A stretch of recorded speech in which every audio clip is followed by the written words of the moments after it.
Nama saya Nisha Zwani binti Muhammad Asrul. Saya akan membentangkan tentang Imam Al-Ghazali. Nama sebenar beliau ialah Muhammad bin Muhammad bin Muhammad bin Ahmad. Beliau dilahirkan di Tunisia pada tahun 450 Hijrah dan wafat pada 19 Disember 1111. Ayahnya seorang pembuat pakaian daripada bulu dan menjualnya di pasar. Beliau dan adiknya Ahmad diserahkan kepada rakan karib ayahnya yang merupakan seorang ahli tasawuf untuk menjaga dan mendidik mereka sebelum ayahnya meninggal.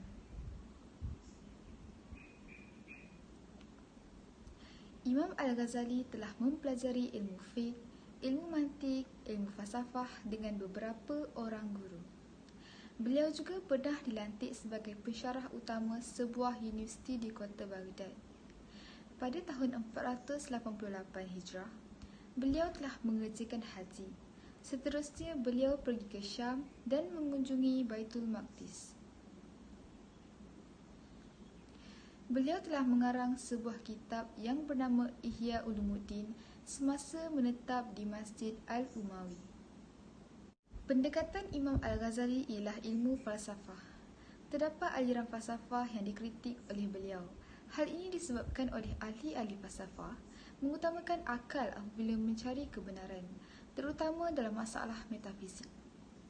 Beliau juga mendapati kekaburan dan kepalsuan dalam falsafah setelah meneliti dan memahami pemikiran falsafah. Seterusnya, beliau telah mengelaskan ahli falsafah kepada 3 golongan dalam kitab Al-Munqidh min Ad-Dalal. Yang pertama ialah Dahriyun yang menafikan bahawa Tuhan itu wujud dan percaya bahawa alam semesta terjadi dengan sendiri. Yang kedua ialah Tabi'iyun yang mempercayakan kewujudan Tuhan tetapi menafikan syurga, neraka, hari kiamat dan menolak konsep dosa dan pahala. Ketiga ialah Ilahiyun yang mengkaji bidang matematik, ketuhanan, politik, akhlak dan lain-lain serta mempercayai kewujudan Tuhan. Imam Al-Ghazali juga membahagikan ilmu falsafah kepada 6. Pertama, ilmu mantik, iaitu ilmu yang menggunakan logik akal. Kedua, ilmu matematik, iaitu ilmu hisab dan kejuruteraan. Ketiga, ilmu ketuhanan, iaitu ilmu yang mengkaji aspek ketuhanan dari perspektif akal. Yang keempat, ilmu fizik, iaitu ilmu yang berhubung kait dengan kajian alam semesta. Yang kelima, ilmu akhlak, iaitu ilmu yang berkaitan dengan sikap dan peribadi. Keenam, ilmu siasah, iaitu ilmu yang berunsurkan keduniaan. Antara kitab falsafah yang dikaryakan oleh beliau ialah Kitab Al-Ma'riful Aqaliyah, Tahafud Al-Falasifah dan Maqasid Al-Falasifah. Nama saya Nurul Syahira binti Badjo. Pada bahagian ini saya akan membentangkan berkaitan tentang Max Weber. Nama sebenar beliau ialah Maximilian Karl Emil Weber. Beliau dilahirkan di Erfurt, Jerman pada 21 April 1864. Bapanya merupakan seorang pakar undang-undang dan penasihat perbandaran yang berasal daripada keluarga pedagang linen dan pengeluar tekstil, manakala ibunya pula seorang wanita yang berpendidikan dan penyokong liberal yang berfahaman Protestan. Max Weber kemudian berhijrah ke Berlin, yang mana penghijrahannya ini telah menjadi titik tolak kepada kejayaan bapanya dalam dunia politik. Keadaan ini sedikit sebanyak telah membantu Weber dalam aliran pemikiran. Pada abad ke-20, Max Weber mula muncul dengan kesimpulan yang tersendiri berkaitan aliran falsafah. Beliau terkenal dengan penulisan tesisnya yang menggabungkan sosiologi ekonomi dan sosiologi agama. Karya Max Weber iaitu The Protestant Ethic and the Spirit of Capitalism telah menunjukkan bahawa semangat kapitalisme adalah sememangnya berkait rapat dengan nilai-nilai agama Protestan, yang mana penulisannya mengenai etika Protestan ini telah mempengaruhi pertumbuhan ekonomi kapitalisme di Eropah pada abad tersebut. Max Weber berpendapat bahawa semangat kapitalisme dalam diri seseorang itu akan mendatangkan keuntungan kepada individu tersebut sekiranya mereka mengikuti gerakan Protestan. Protestantism sebenarnya merupakan sebuah aliran yang melebihkan duniawi berbanding akhirat. Max Weber juga terkenal dalam bidang sosiologi. Menurut Max Weber, kajian saintifik merupakan aplikasi tulen tentang pemikiran moden yang realistik. Pemikiran realistik moden ini standing dengan pencapaian sains tabii dan matematik. Salah satu teori sosiologi yang dikemukakan oleh Max Weber ialah teori tindakan sosial. Melalui teori ini, Max Weber berpendapat bahawa tindakan manusia merupakan sebuah bentuk tindakan sosial, sedangkan tindakan itu ditujukan kepada orang lain.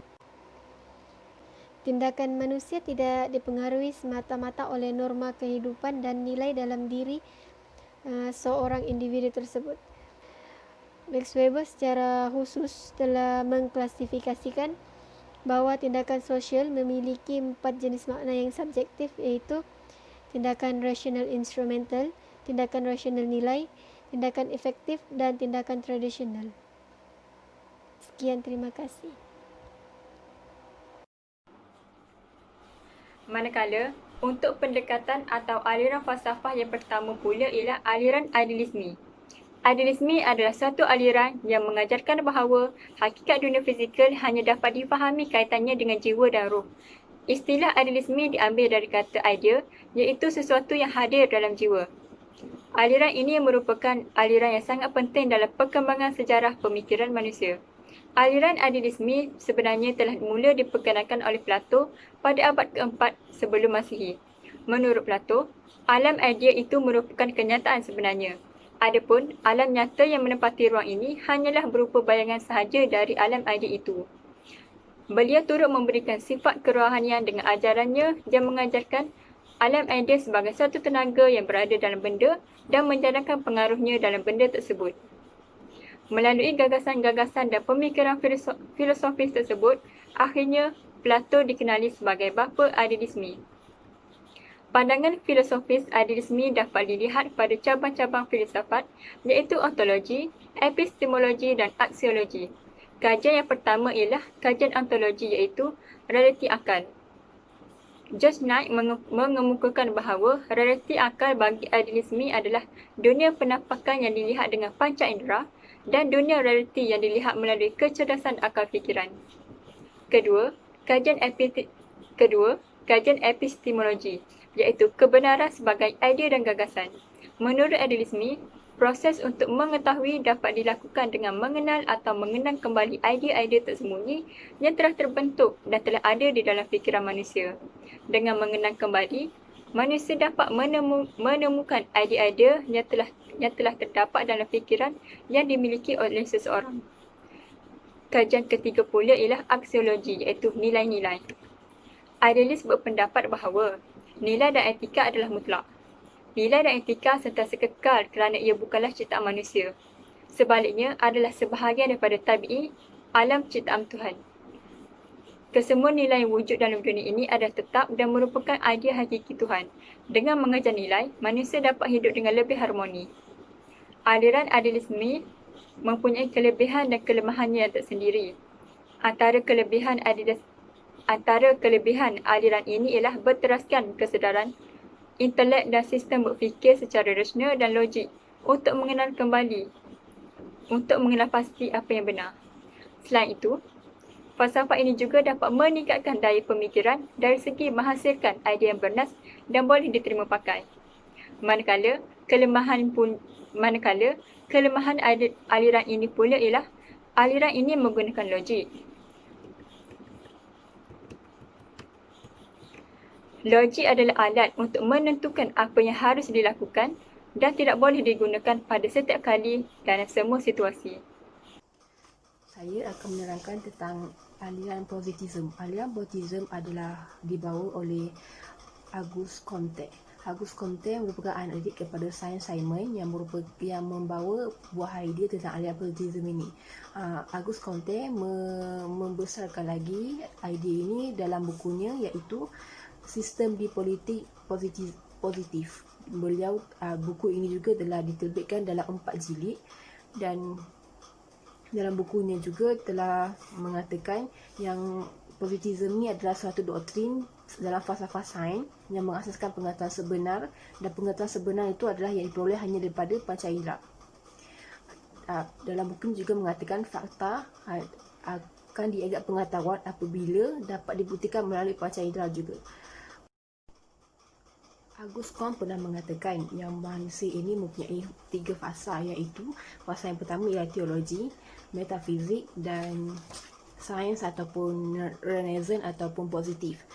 Apa itu teologi? Teologi ialah mempercayai sesuatu kejadian ada sebabnya.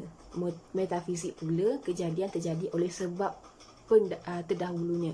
Sains atau positif pula sesuatu kejadian akan berlaku dan diselesaikan menggunakan akal fikiran manusia. Aliran positivisme ini juga secara etimologinya berasal daripada kata positif, iaitu di mana sesuatu peristiwa yang benar terjadi dan dialami oleh panca indera dan ia merupakan realiti.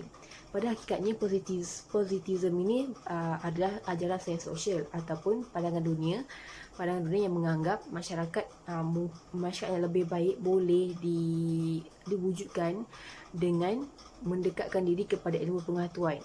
Dan ilmu tu sendiri yang patut menjadi pemimpin dalam membentuk masyarakat yang lebih baik.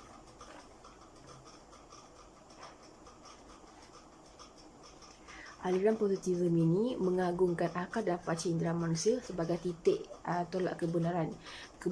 Kebenaran ataupun ilmu pengetahuan adalah kunci utama pengetahuan dan manusia perlu mendekatkan diri kepada kebenaran dan menghampirinya.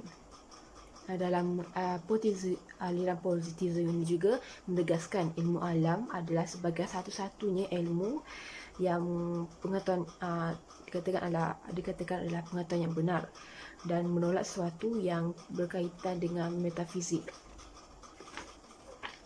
Membentangkan tentang aliran atau pendekatan realisme.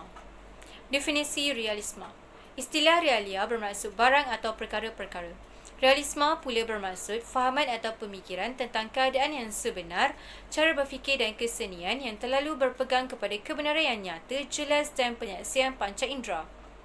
Realisme merupakan satu pendekatan atau teori yang berpaksikan kepada sikap individual.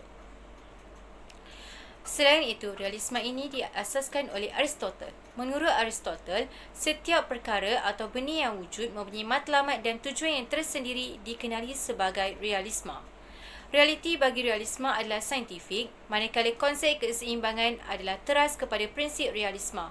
Fahaman ini telah membawa kepada kepercayaan terhadap kewujudan umum.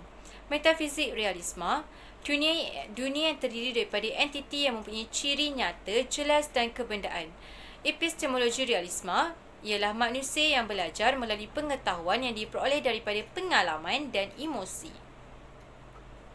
Manakala aksiologi realisme ialah semua perkara yang selari dengan semula jadi dan bernilai.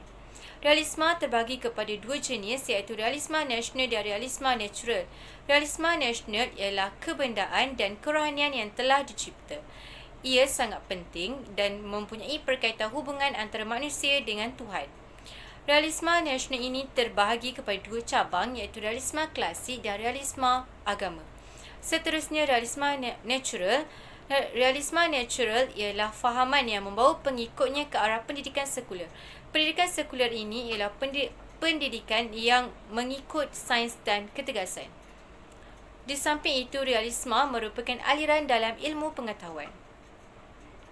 Aliran ini banyak mempersoalkan tentang objek pengetahuan manusia yang terletak di luar diri manusia. Sebagai contoh, kerusi buatan manusia, rumah buatan manusia. Dapat saya simpulkan tentang aliran ini ialah segala buatan manusia merupakan aliran realisme dalam ilmu pengetahuan kerana ia menggunakan akal dan jiwa manusia dalam menghasilkan sesuatu. Terdapat 3 aliran realisme moden. Pertama, kecenderungan kepada materialisme. Kedua, kecenderungan kepada idealisme. Ketiga, kecenderungan kepada pluralistik. Realisme mempunyai kelebihan dan kekurangan yang tersendiri. Pertama, realisme dapat meningkatkan penguasaan pengetahuan yang baik dalam diri manusia. Realisme juga mampu mendisiplinkan diri manusia. Melalui realisme, manusia belajar melalui pengetahuan yang dia peroleh dari pengalaman. Pengalaman sangat penting untuk manusia dalam memajukan dirinya.